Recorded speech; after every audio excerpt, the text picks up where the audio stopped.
ইতালিতে বাংলাদেশি প্রবাসীগণ দেশে যাওয়ার সময় সাধারণত যে সমস্ত চকলেটগুলি বেছে নিয়ে থাকেন, এর ভিতরে হচ্ছে মিল্ক আইটেমের চকলেটগুলি বেশি প্রাধান্য পেয়ে থাকে, যেটা আমরা এখন স্ক্রিনে দেখতে পাচ্ছি।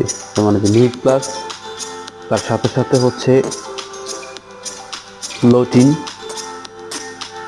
এই ডেইরি টাইপ চকলেটগুলি বেশি প্রাধান্য পেয়ে থাকে আমাদের বাংলাদেশি স্বজনদের জন্য।